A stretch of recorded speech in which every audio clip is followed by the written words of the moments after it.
A paz do Senhor, igreja. Dá um sorriso para dizer amém. A paz do Senhor, amém. A gente precisa praticar isso, né? Lembra do que a gente tem ensinado, da gente chamar a existência aquilo que não existe, usar a nossa palavra para fazer, gerar no mundo espiritual, e o nosso sorriso para trazer alegria, não é isso? Amém, igreja. Paz do Senhor, igreja, amém. Não rola, tem que ser amém. É a paz que está recebendo no coração. Glória a Jesus. Bem, nós vamos continuar estudando o livro de Reis. Estamos no final do primeiro livro. Você vê quanta riqueza num livro só da Bíblia? Eu nem sei quanto tempo a gente está estudando esse livro, eu perdi já a conta. O primeiro livro, num livro só da Bíblia, quanta coisa bacana que Deus tem ministrado para nós. E nós terminamos o estudo passado falando dos jovens combatentes, os jovens oficiais combatentes, que quando chegou na hora do aperto, na hora que Deus precisava fazer algo que não era previsto fazer, porque a derrota era certa, mas Deus quis mudar a história, o Senhor chama jovens oficiais combatentes, pessoas que estavam com a mente liberada para receber o novo de Deus. Olha para quem está perto de você e diz: a sua mente já está pronta? Deus não vai dar nada que você não esteja pronto para receber, irmão. Então se prepara. Para quê? Para o novo. Deus é Deus de novidade, você tem que estar aberto para novidade, né? Tem gente que fica até com medo. Ai, é uma coisa nova, ai, que medo, ai, não sei se quero. Quer sim, irmão. Recebe de Deus, porque Deus é Deus de novidade. E Deus chama Acabe para ser o general daqueles jovens oficiais. Então diz para Acabe: você vai deixar de ser rei por um tempo e vai ser general. Vai cuidar desses jovens oficiais. Vai lembrar das coisas antigas que você viveu. E Deus queria mostrar coisas grandes e ocultas àqueles homens. E eles saíram para a batalha com Acabe conduzindo todos eles, porque Acabe sabia o que fazer, porque era homem de guerra. Os reis de Israel eram homens experimentados na guerra.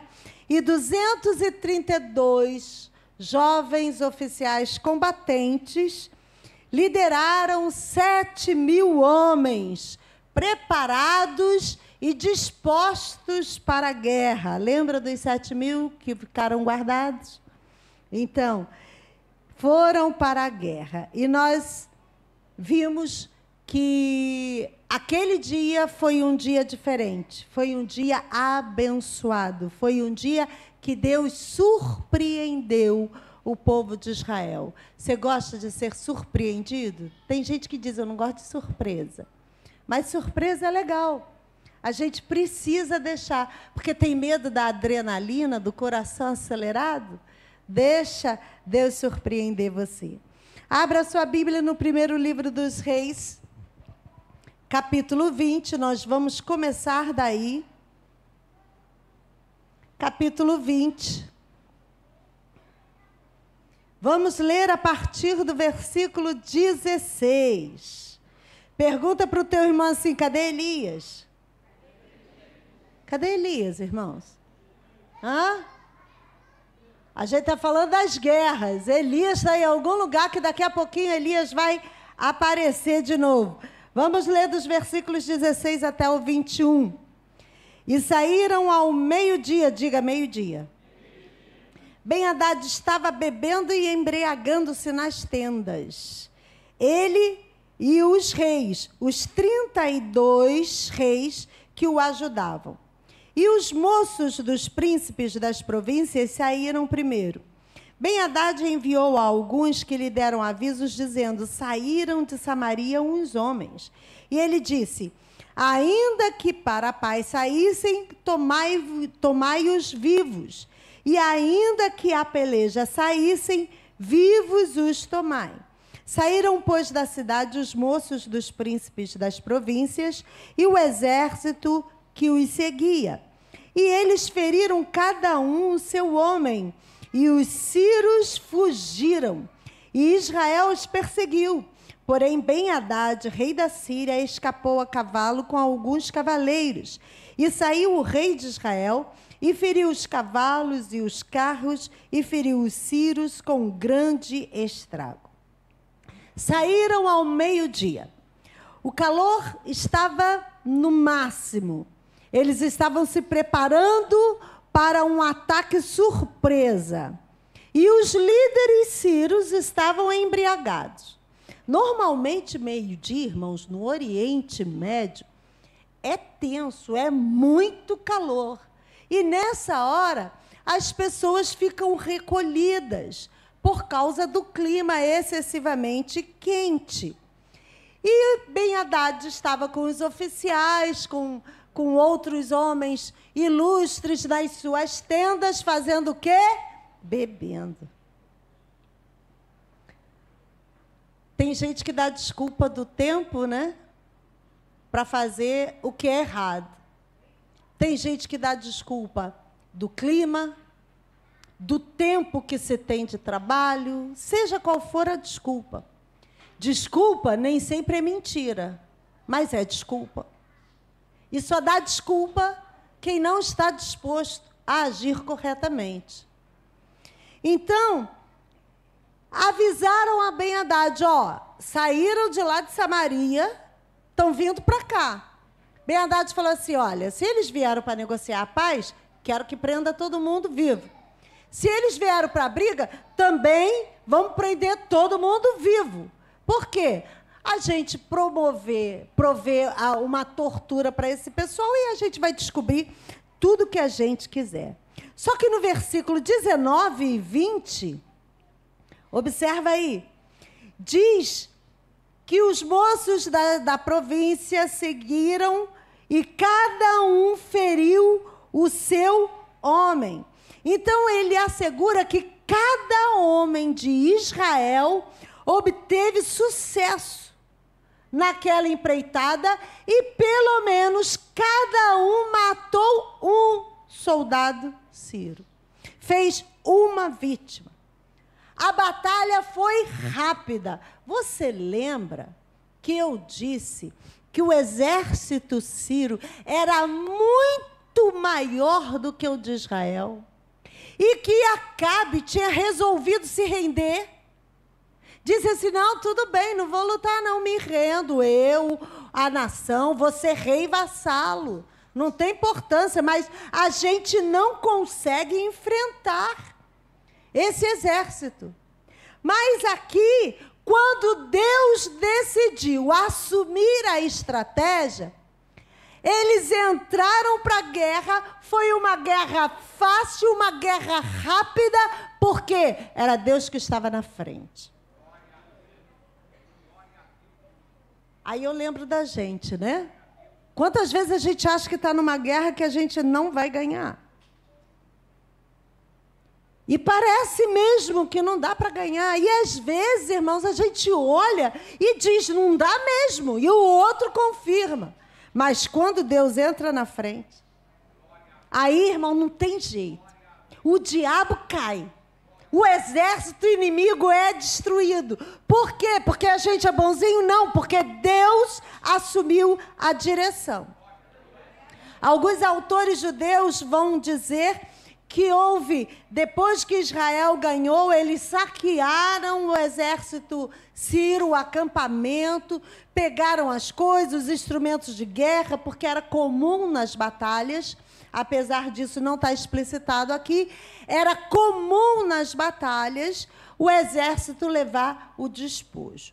Vamos continuar nossa leitura? Vamos no versículo 22 em diante, quando cada rei vai dar conselhos sobre a batalha. Então o profeta chegou-se ao rei de Israel e lhe disse, quem chegou ao rei de Israel, diga o profeta. Agora eu pergunto para o teu irmão, será que é Elias? O que você acha? Fala para ele, não era Elias não, porque quando é Elias, Deus fala o nome. Já viu que toda vez que fala de Elias, a Bíblia fala o nome, porque Elias era o cara, irmãos. O profeta chegou-se ao rei de Israel e lhe disse: vai e esforça-te, e atenta e olha o que hás de fazer, porque no decurso de 1 ano o rei da Síria subirá contra ti. Porque os servos do rei da Síria lhe disseram: seus deuses são deuses dos montes. Diga, deuses dos montes. Fala, irmão, deuses dos montes. Isso é uma técnica de ensino para fixação, ok? Por isso foram mais fortes do que nós, mas pelejemos com eles em campo raso. E, por certo, veremos se não somos mais fortes do que eles. Faze, pois, isto: tira os reis, cada um do seu lugar, e põe capitães em seu lugar. Isso é um profeta orientando o rei da Síria, o rei de Israel. 25. E numera outro exército com o exército que caiu de ti, e cavalos como aqueles cavalos, e carros como aqueles carros, e pelejemos com eles em campo raso, campo aberto, e veremos se não somos mais fortes do que eles. E deu ouvido à sua voz, e assim fez. A batalha de Acabe contra o agressor seria uma batalha defensiva agora. Não era pretensão de Acabe de perseguir Ben-Hadad, mas a gente vai ver que isso aconteceu indo até Damasco, quando eles fugiram da briga, os que ficaram salvos fugiram da briga. E aí chega ele e recebe: o inimigo fugiu para se recuperar, fugiu para levantar as perdas, se preparar e atacar de novo Israel. Então, você fica ligado. O rei de Israel tomou conhecimento disso através de um profeta. Aparentemente, o mesmo profeta que falou com ele no episódio passado que nós estudamos. E aí, os sírios deram a desculpa da derrota. Não, nós fomos derrotados por Israel porque o Deus dele é o Deus dos montes, das colinas, Deus dos altos. Porque desde Josué, o exército de Israel desenvolveu uma técnica. Eles não tinham carros de batalha. Eles batalhavam corpo a corpo. Então, o que é que eles faziam? Eles ficavam nos montes, porque sem carro, né, irmão? A gente vê nesses filmes, o carro passa na planície e sai matando todo mundo, com lança, com espada, aquelas rodas que tinham espetos. Então, o povo de Israel ficava nos montes. Quando o exército inimigo tinha que guerrear, ele tinha que subir um monte para guerrear contra o exército de Israel. E como eles há muito tempo já tinham essa habilidade de estar nos montes, eles normalmente venciam. E os sírios estão dizendo nesse texto assim: olha, o Deus deles é o Deus dos montes. Por isso nós perdemos. Se a gente conseguir trazer a batalha para a planície, nós vamos vencer. Porque o nosso Deus é Deus dos vales. Por isso que a gente canta algumas músicas de Deus dos montes, Deus dos vales. Mas aí, olha só, eles não estavam entendendo que era a diferença ou monte ou planície. Que o que fazia a diferença na vitória de Israel era o comandante da guerra, que era o Senhor dos exércitos. Esse era o que fazia a diferença. E aí a gente vai ver que eles trocam os reis, colocam os generais para tomar a decisão, para ver se a batalha teria um resultado mais rápido. Deixa eu ver que eu quero mostrar um negócio aqui para você. Deixa eu ver se eu estou perto ou longe. Nós vamos fazer uma pausa nessa coisa dos Deus dos montes e Deus dos vales, que a gente vai falar daqui a pouco. Mas você já entendeu a questão. Vamos continuar a leitura. Versículo 26. E sucedeu que, passado 1 ano, Ben-Hadad fez revista dos sírios e subiu a Afeca para pelejar contra Israel. Também dos filhos de Israel se fez revista, e providos de víveres marcharam contra eles. E os filhos de Israel acamparam-se defronte deles, como 2 pequenos rebanhos de cabras. Mas os sírios enchiam a terra. E chegou o homem de Deus e falou ao rei de Israel e disse: assim diz o Senhor. Porquanto os sírios disseram: o Senhor é Deus dos montes e não Deus dos vales. Toda esta grande multidão entregarei nas tuas mãos, para que saiba que eu sou o Senhor. E 7 dias estiveram acampados defronte dos outros. E sucedeu que ao sétimo dia que a peleja começou, e os filhos de Israel feriram os sírios 100.000 homens de pé num dia. Vamos começar com um intervalozinho aqui, quando fala da cidade de Afeca. É uma cidade situada à margem oriental do Mar da Galileia. E aí, eu já quero explicar para você, porque muitas das vezes a gente lê no texto da Bíblia que fala na margem oriental ou do lado ocidental, e a gente fica perdido. Qual é o lado oriental e o lado ocidental? Coloca o slide 109B, por favor, que aí nós vamos esclarecer, que a gente vai ler outras vezes essa expressão, e a gente já vai explicar para você. Esse aqui é o mapa mundi, né? Aberto, como se o globo da Terra tivesse sido aberto. Então, há uma linha horizontal chamada de linha do Equador, que divide o mundo em 2 partes. A superior, o que está em cima é sempre norte, diga norte. E o que está embaixo é sempre sul, diga sul. Então, é igual a Israel, a gente viu no mapa, Reino do Norte, Reino do Sul. Por quê? Um está em cima e o outro está embaixo. Não estão nessa linha exata. Essa linha do Equador está dividindo o mundo em 2 partes, norte e sul. Existe uma outra linha que é chamado mediano, está vendo aqui, ó?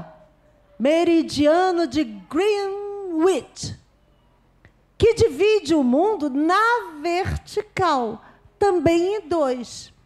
Um lado fica sendo oeste e o outro lado fica sendo leste. Leste é o lado onde o sol... E ninguém sabe, não?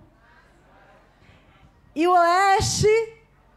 Então, do meu lado direito é oeste. E do meu lado esquerdo é leste. Então, o mundo está dividido, vamos dizer assim, para você entender, em 4 quadrados. Certo? Para a gente se posicionar.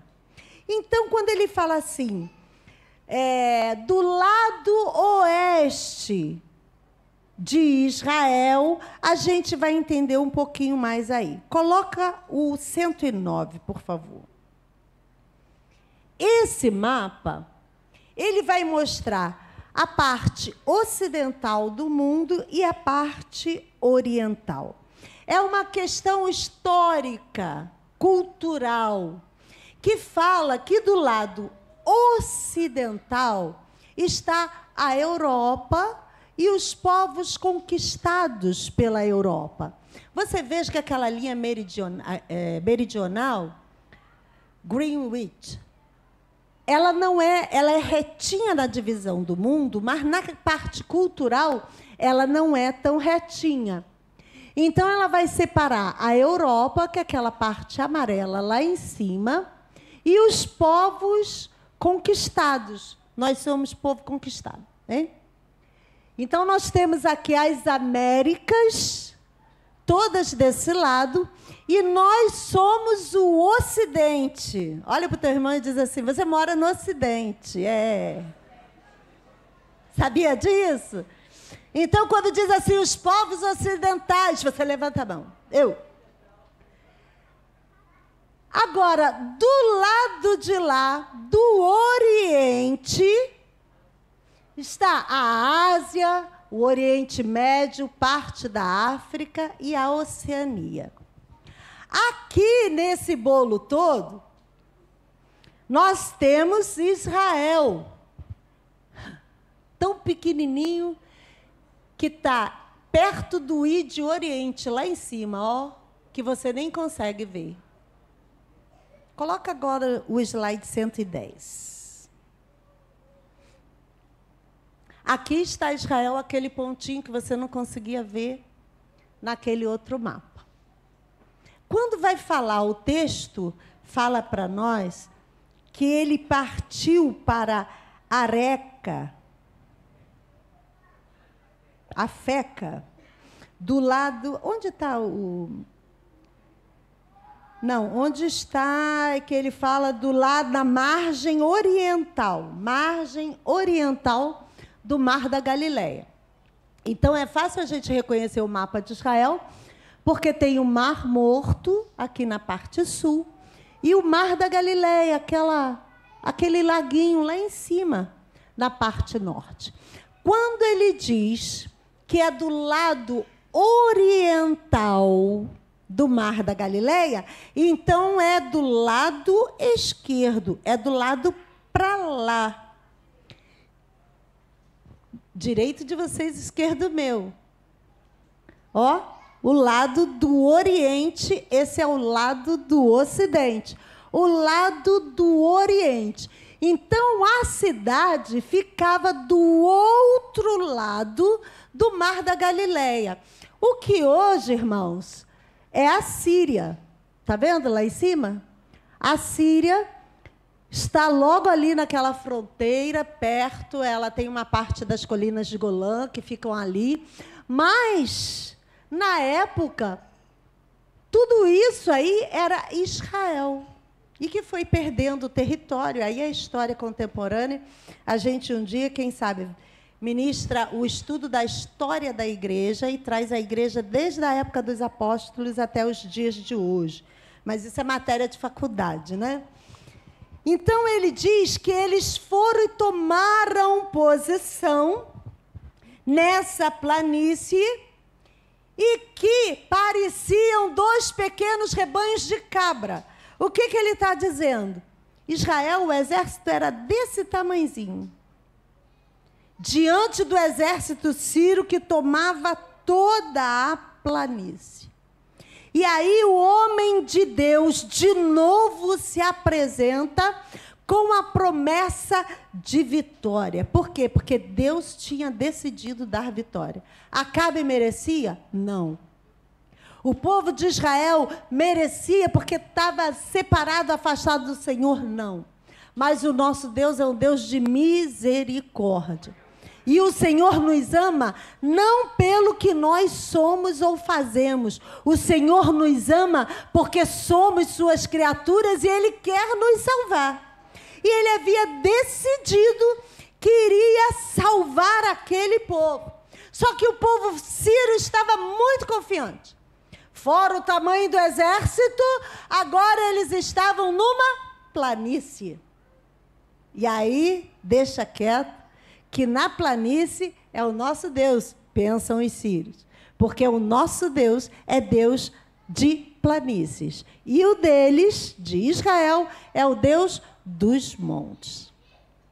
Quando a gente vai falar sobre isso e a gente lembra de Josué, a gente pensa em Deus dos montes, a gente pensa Deus de lugares elevados, Deus das alturas, Deus de prosperidade, Deus de sucesso, Deus de derrubar desafios.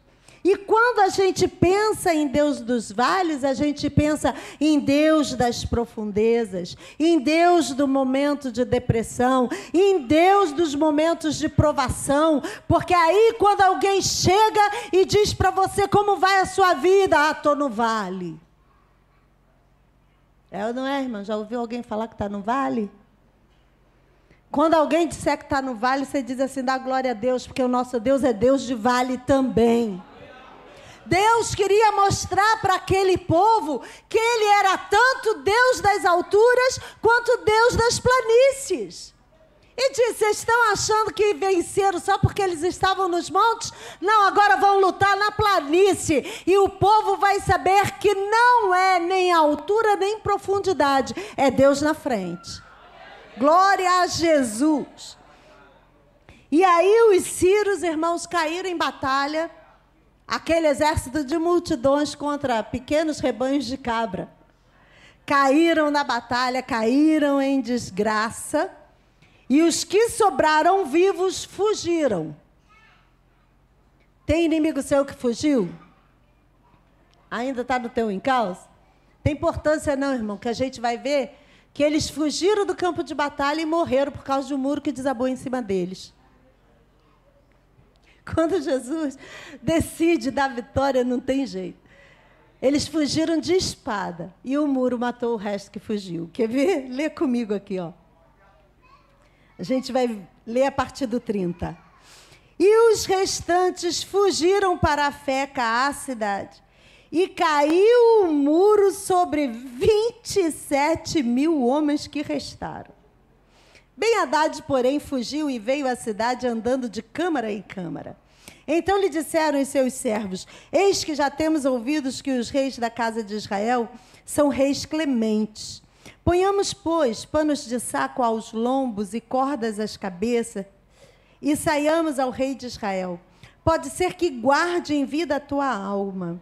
Então cingiram panos de saco aos lombos e cordas às cabeças, e vieram ao rei de Israel e disseram: diz o teu servo Ben-Hadad, deixa-me viver.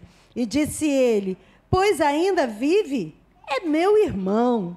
E aqueles homens tomaram isso por bom presságio e apressaram-se em apanhar a sua palavra e disseram: teu irmão Ben-Hadad vive. E ele disse: vinde, trazei-mo. Ben-Hadad saiu a eles e Acabe o fez subir ao carro e disse ele: as cidades que meu pai tomou de teu pai tas restituirei. E faze para ti ruas em Damasco, como meu pai as fez em Samaria. E eu, respondeu Acabe, te deixarei ir com esta aliança. E fez com ele a aliança e o deixou ir. Você lembra do que Ben-Hadad fez? Lembra do que Ben-Hadad disse que faria com as mulheres e as crianças de Israel? A humilhação que ele faria com que o rei de Israel vivesse. E aí Deus entra na batalha para mudar aquela situação, porque certamente Israel iria ser vencido, seria derrotado. E Deus manda executar Ben-Hadad. E aí, quando Acabe se encontra com Ben-Hadad, o chama de seu irmão e o deixa livre e propõe honrarias a quem ameaçou o povo de Deus. Você vai subir no meu carro e você vai andar na cidade. Vai construir estrada, vai reconstruir a sua cidade. Talvez, Acabe estivesse pensando em fazer esse acordo com Ben-Hadad, porque eu mostrei para vocês, no slide 106, vocês ainda têm esse slide? A Síria era um grande inimigo de Ben-Hadad, mas mais ao norte, havia a nação Assíria, que seria a segunda nação que Deus disse que levantaria para castigar Israel. Talvez, isso eu estou conjecturando, Acabe pensou assim: poxa, já que agora eu ganhei a guerra, ao invés de eu acabar com ele, eu vou fazer uma aliança com ele para me proteger da Assíria, que já estava ensaiando um ataque vendo a confusão que estava acontecendo ali. Talvez tenha sido um ato de misericórdia, mas Deus disse para não fazer aliança com inimigos. Sabe, irmãos, às vezes a gente anda muito perto do inimigo e não quer que o inimigo nos atinja. O que a gente tem que fazer quando a gente tem um inimigo perto? Sair dali. Quando a gente está perto da roda dos escarnecedores, perto daqueles que não estão no mesmo ambiente que nós, ambiente espiritual, no mesmo propósito, a gente precisa fazer o quê? Sair dali. Não há acordo com o inimigo. O nosso inimigo não quer paz conosco. Olha o resultado disso. Versículo 35. Então, um dos homens dos filhos dos profetas disse ao seu companheiro pela palavra do Senhor: ora, fere-me. Pediu para ser atacado. E o homem recusou feri-lo. E ele lhe disse: porventura não obedeceste à voz do Senhor, e eis que em te apartando de mim, um leão te ferirá. E como dele se apartou, um leão o encontrou e o feriu. Depois encontrou outro homem e disse-lhe: ora, fere-me. E feriu aquele homem, ferindo-o e vulnerando-o. Então o profeta foi e se pôs perante o rei no caminho, e disfarçou-se com cinza sobre os seus olhos. E sucedeu que, passando o rei, clamou ele ao rei e disse: teu servo saiu ao meio da peleja, e eis que, desviando-se um homem, me trouxe outro homem e disse: guarda-me este homem. Se vier a faltar, será a tua vida em lugar da vida dele, ou pagarás 1 talento de prata. Sucedeu, pois, que, estando teu servo ocupado de uma e de outra parte, entretanto desapareceu. Então o rei de Israel lhe disse: esta é a tua sentença, tu mesmo a pronunciaste. Então ele se apressou e tirou a cinza de sobre os seus olhos, e o rei de Israel reconheceu que era um dos profetas. E disse-lhe: assim diz o Senhor: porquanto soltaste da mão o homem que eu havia posto para a destruição, a tua vida será em lugar de sua vida, e o teu povo em lugar de seu povo. E foi-se o rei de Israel para sua casa, desgostoso e indignado, e veio a Samaria. Um dos filhos dos profetas, começa o texto dizendo, era da escola de profeta, era um homem da escola de profetas que foi orientado por Deus para transmitir uma mensagem a Acabe.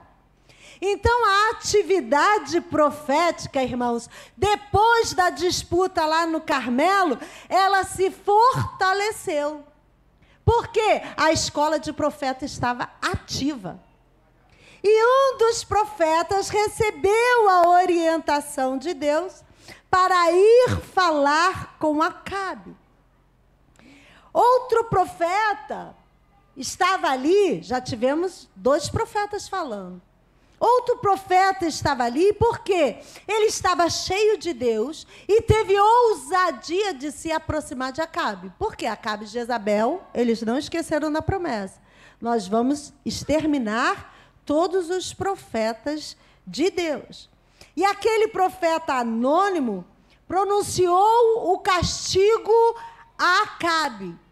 E ele disse: olha, eu coloquei na sua mão Ben-Hadad, que estava destinado à destruição, mas você o deixou livre. Agora, deixa eu fazer um parênteses. Você viu que ele pediu, o profeta pediu para um homem para feri-lo? Aí o homem não quis feri-lo. Ele foi e disse para ele: um leão vai te comer. Porque ele não obedeceu o profeta. Mas, profeta, você mandou eu ferir você. Profeta, a gente obedece, não questiona. Aí ele encontrou um outro homem e disse assim: me fere agora. Aí o outro homem foi e feriu. O que é que ele queria? O profeta queria. Ele não explicou. mas ele tinha um propósito. Ele queria se mostrar, ser ferido como se fosse um soldado. Porque ele não poderia simplesmente se aproximar de Acabe, na época de uma batalha, se ele não fosse daquele métier. Então ele pediu para ser ferido, se sujou de cinza, trocou a roupa, botou um pano de saco, botou uma corda na cabeça. E aí, ferido, ele pôde entrar e se aproximar de Acabe. Era uma estratégia para chegar até Acabe, para entregar a palavra que Deus havia dado. Então, olha para o teu irmão e diz assim: profeta a gente obedece, não questiona. Mas que ordem doida é essa? Ele sabe, foi Deus que falou com ele. Deus não falou com você, falou com ele, né? Então, você tem que acreditar. Acabe recebe aquela notícia e diz assim: caramba, deixei o cara aí. E agora, eu que vou pagar no lugar dele. Quem mandou não obedecer a Deus? E ele fica desgostoso e indignado. Mas, irmão, serviço ao Senhor tem que se obedecer. Só serve se for por obediência. Deus falou: Acabe, você é o cão chupando manga. E mesmo assim, eu te dei vitória. Por que você não obedece do jeito que eu falei? Irmãos, às vezes chega no final, a gente dá com os burros na água. Por quê? Porque não obedece o Senhor direito. A gente precisa ir até o fim na obediência ao Senhor, não pode parar na metade. O rei falhou porque não destruiu o rei Ciro. E agora ele deveria pagar com a sua própria vida por causa disso. Dá tempo? Dá.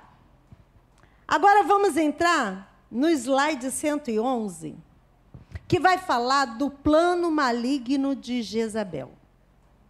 Nesse meio tempo, quem fica com muito tempo sem fazer nada, para fazer nada, fica à toa, acaba fazendo bobagem. Então, mãe, vou aproveitar e abrir um parênteses, pai, para você. Não deixa seus filhos muito tempo à toa, não. Vai fazer bobagem. Bota na atividade, bota na oração, bota na leitura da palavra. Aproveita você, vai ler a palavra também junto com seu filho, vai orar, certo? E aí Acabe, que era um rei velho, mas com atitude infantil, estava ali sem fazer nada, e aí vai vir a recusa de Nabote de vender a sua vinha para Acabe. Por quê? Acabe está olhando, vê um terreno lindo, bonito, lá de cima do palácio dele, diz assim: eu quero aquilo.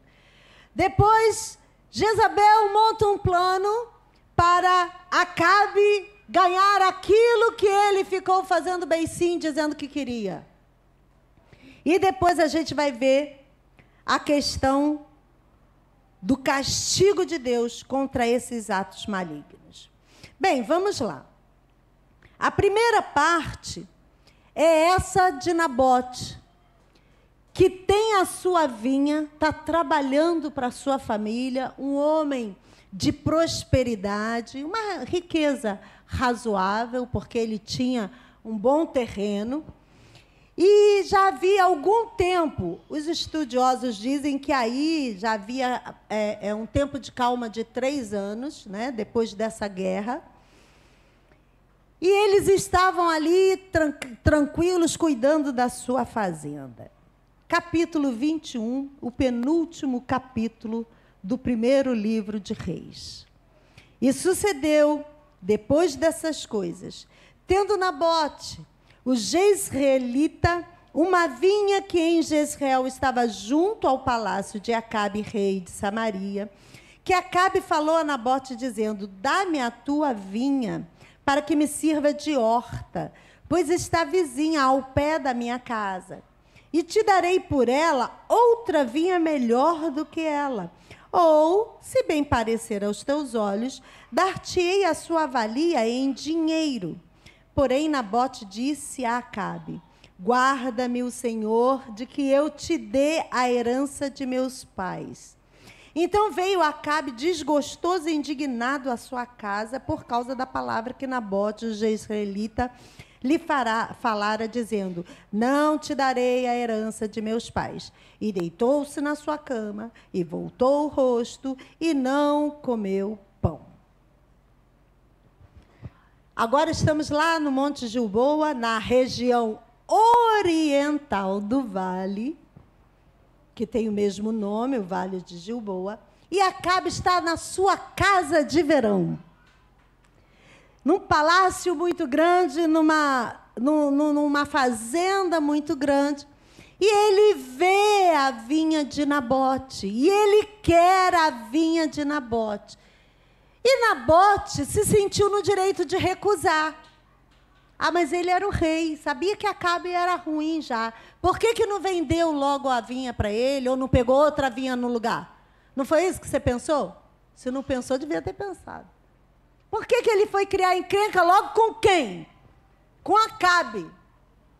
Mas, irmãos, há uma questão aqui que Nabote estava certo. Por quê? Era considerado infração se você vendesse as terras de seus ancestrais. A lei mosaica até permitia um arrendamento temporário, mas que depois a terra teria que voltar para o dono, para a família. Nabote, conhecendo Acabe, sabia, se ele pegar, ele nunca mais devolve. Para que eu quero começar uma outra vinha em outro terreno, começar tudo de novo, se eu já estou com a minha aqui? E eu estou dentro da lei. Eu posso recusar vender, eu devo recusar vender, porque terra de herança não se vende. E aí, pior que uma criança mimada é o adulto mimado. Não é não? Tem adulto mimado perto de você que faz beicinho por qualquer coisa? Nem olha, irmão, nem olha, fica olhando para frente. Não mexa nem os olhos, continua fixo para frente, para não dar mancada, né? Porque tem adulto mimado, né? Que você diz, não pode ser assim. Não entendi. Vai fazer gabinete porque a minha mulher disse que não. Irmão, vai tomar vergonha na cara. Vai aprender com Acabe. Meu Deus. Deus não ia tolerar essa transação se Acabe aceitasse fazer isso. Por quê? Nabote estava dentro da lei mosaica. Estava cumprindo o que Deus tinha dito. E quando a gente está dentro da lei, o diabo vem para nos tirar dela. Lembra de Daniel? Daniel não foi pego pelo que ele fazia de errado. Ele foi pego pelo que ele fazia de certo. Porque o rei disse, não pode mais orar. E aí Daniel continuou com a rotina de oração. Irmãos, isso está perto de começar a acontecer com a gente. Ter que fazer reunião de oração com tudo fechado, sem microfones. Está perto, porque a perseguição está intensa contra a igreja do Senhor. Nabote queria estar dentro do plano do Senhor, dentro da lei de Deus. E, por causa disso, ele foi afrontado. E o rei ficou de beicinho, porque esse crente, está vendo? Não faz o que a gente diz que é para fazer. Não pode acessar mais o... Não vou falar disso agora, não. Você tem Twitter, irmão? Não? O X? Não? Ninguém tem? Tinha, né? Pois é. Quem tenta fazer direito, o diabo vem para derrubá-lo, para fazer o que é errado. E o errado se tornar certo. Por quê? Porque você não pode desagradar aquele que tem o poder. Vamos continuar a leitura, e agora Jezabel entra em cena. Você sabe, quando Jezabel entra em cena, é o capeta usando saia, né, irmão? Vamos ler o que Jezabel faz. Versículo 5. Vindo, porém, a ele, Jezabel, sua mulher, lhe disse: que há? Que está tão desgostoso o teu espírito e não comes pão? E ele lhe disse: porque falei a Nabote, o jezreelita, e lhe disse: dá-me a tua vinha por dinheiro, ou se te apraz, te darei outra vinha em seu lugar. Porém, ele disse: não te darei a minha vinha. Então Jezabel, sua mulher, lhe disse: governas tu agora no reino de Israel? Levanta-te, come pão e alegre-se o teu coração. Eu te darei a vinha de Nabote, o jezreelita. Então escreveu cartas em nome de Acabe, e as selou com um sinete, e mandou as cartas aos anciãos e aos nobres que havia na sua cidade e habitavam com Nabote. E escreveu nas cartas dizendo: apregoai um jejum e põe de Nabote acima do povo. E põe-de defronte dele 2 homens, filhos de Belial, filhos do cão, que testemunhem contra eles, dizendo: blasfemaste contra Deus e contra o rei, e trazei-o para fora e apedrejai-o para que morra. E os homens da sua cidade, os anciãos e os nobres que habitavam na sua cidade, fizeram como Jezabel lhes ordenara, conforme estava escrito nas cartas que lhes mandara. E apregoaram um jejum e puseram Nabote acima do povo. Então vieram 2 homens, filhos de Belial, e puseram-se de frente dele. E os homens, filhos de Belial, testemunharam contra ele, contra Nabote, perante o povo, dizendo: Nabote blasfemou contra Deus e contra o rei. E o levaram para fora da cidade, e o apedrejaram com pedras, e morreu. Então enviaram a Jezabel, dizendo: Nabote foi apedrejado e morreu.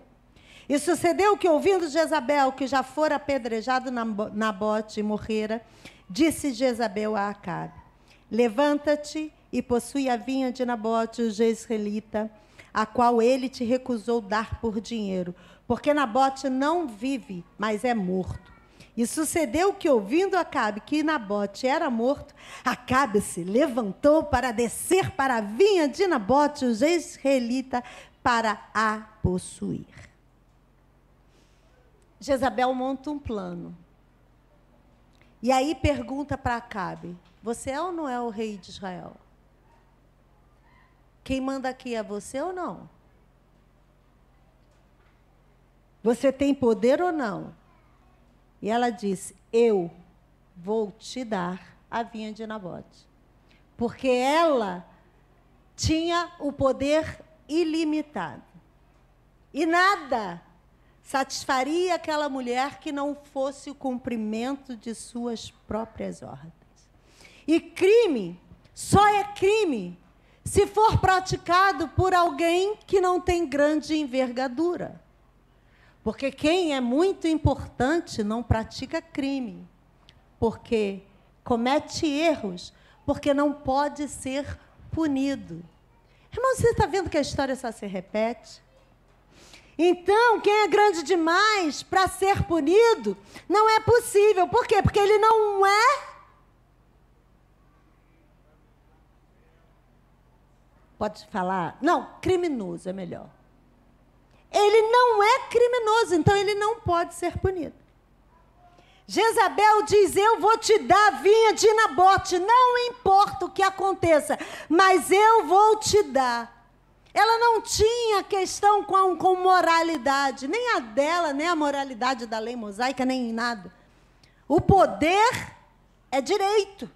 Então, se eu tenho poder, eu tenho direito. Acabe queria fazer uma troca. Jezabel queria tomar posse. É a história, irmão. Não estou inventando nada, não. Só que está se repetindo.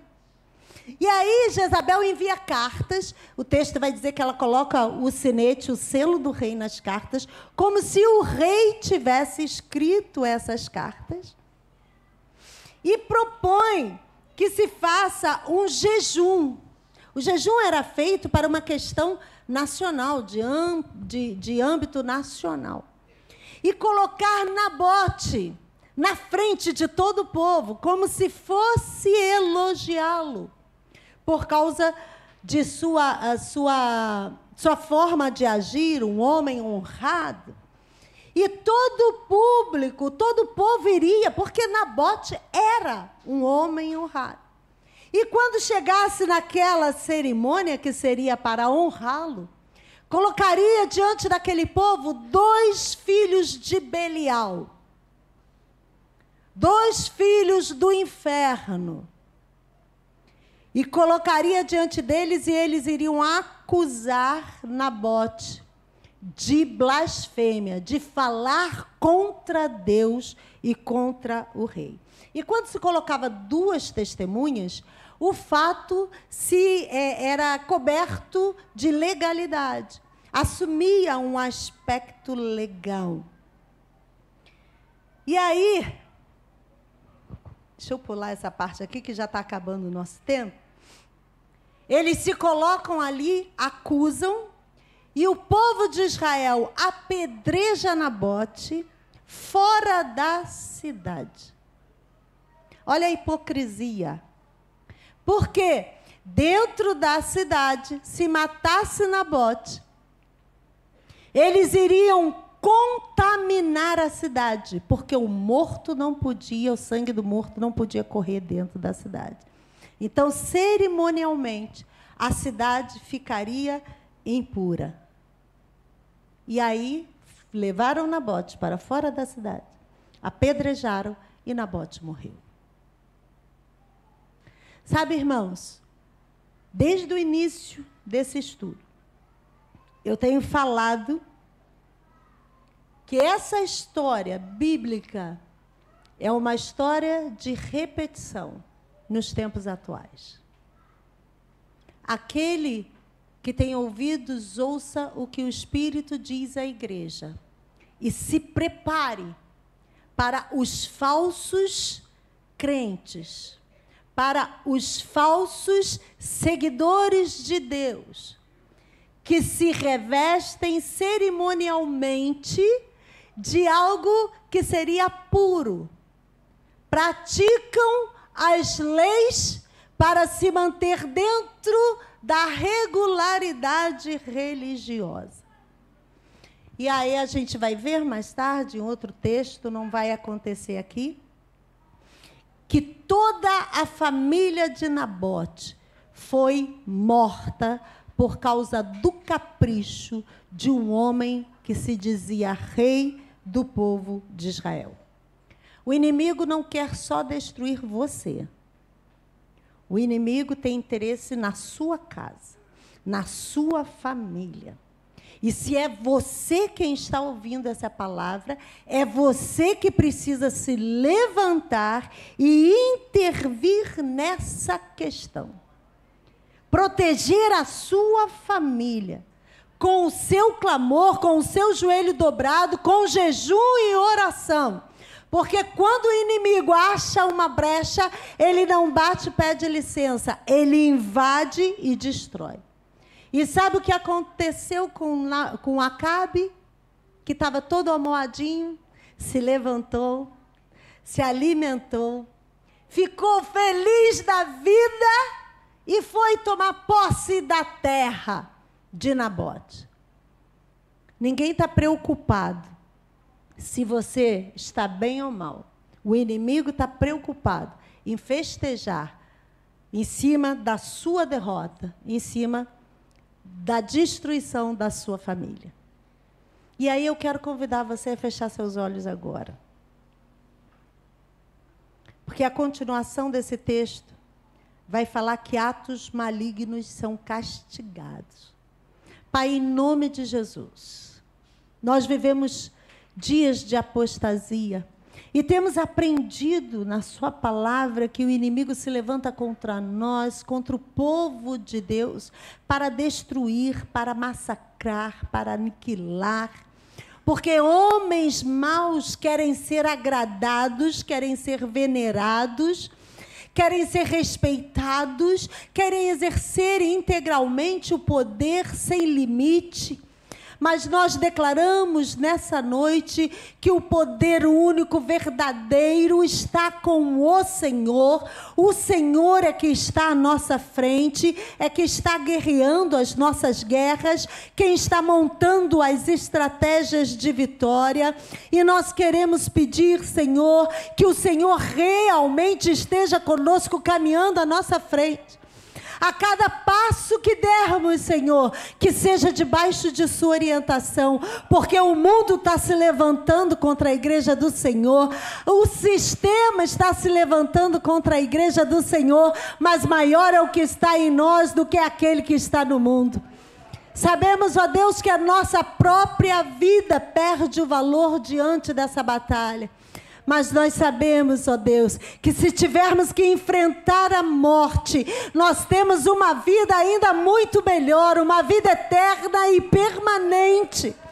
O que nós pedimos, Senhor, é que o Senhor nos mantenha firmes, apesar de todos os problemas que surgirão.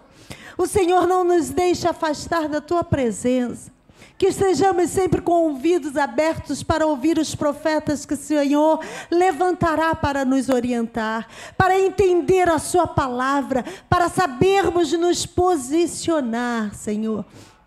Porque melhor do que tudo é guardar a nossa alma para o Senhor. É mantermos firmes, Senhor, a nossa vida para a salvação em Cristo Jesus. Porque, nós dizemos, Senhor, o céu nos aguarda e nós os desejamos. Sabemos que o castigo chegará para esses atos malignos contra a igreja do Senhor, contra o povo de Deus. Mas isso é com o Senhor. A vingança pertence ao Senhor.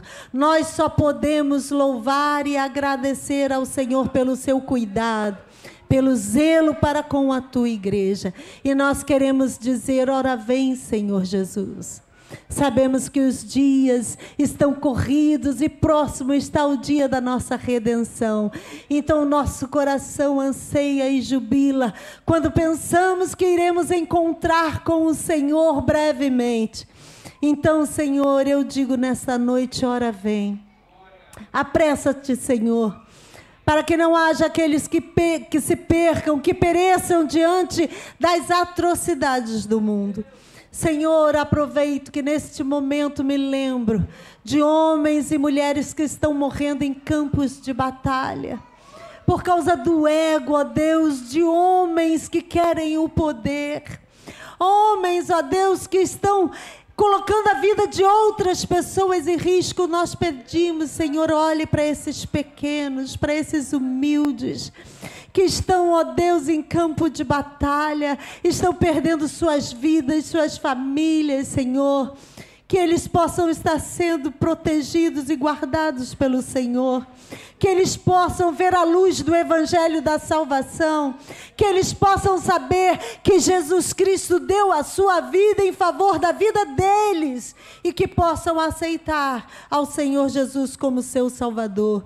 Nós sabemos que nós não podemos ir lá no campo de batalha, mas nossas orações podem preparar o terreno para que o seu Espírito Santo envie os mensageiros com as mensagens certas, no momento certo, e eles tenham essa oportunidade de recebê-lo como Senhor de suas vidas.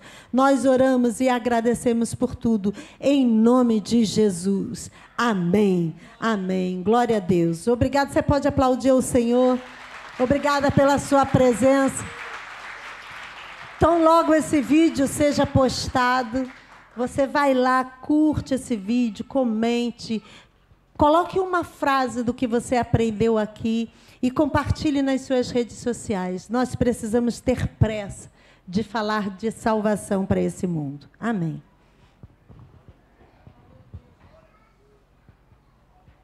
Aleluia. Estamos chegando ao final deste culto. Você foi abençoado nessa noite? Glória a Deus. Culto maravilhoso. A presença do